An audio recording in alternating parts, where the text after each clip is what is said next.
วันที่ 11 เมษายน 2025 กระทรวงป้องกันความสงบได้จัดพิธีบาสีสู่ขวัญส่งท้ายปีเก่า พ.ศ. 2567 และต้อนรับปีใหม่ลาว พ.ศ.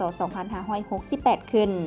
ให้เกียรติเข้าร่วม มีพลเอกวิไลลาคำฟอง กรรมการกรมการเมืองศูนย์กลางภาครองนายกรัฐมนตรีกระทรวงป้องกันความสงบ มีบรรดารองรัฐมนตรี หัวหน้ากลุ่มใหญ่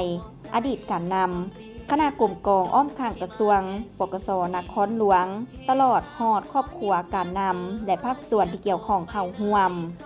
การจัดพิธีบาสีสู่ขวัญในครั้งนี้ก็เพื่อเป็นการรักษามูลเสื่อวัฒนธรรมและฮีตของประเพณีอันดีงามของชาติลาวที่เคยปฏิบัติกันมาแต่โบราณเป็นต้น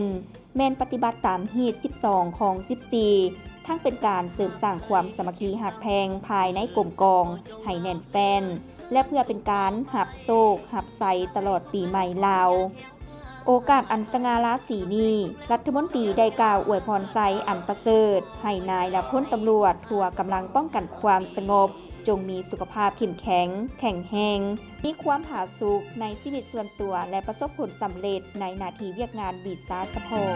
ความทุกข์ที่เคยประสบจงอย่าได้พบผ่านอีกต่อไปลืมสิ้นไปเสียสิ่งที่เศร้ามองใจลืมสิ้นไปเสียสิ่งที่เศร้ามองใจความสีวิไลจงได้มาแทนที่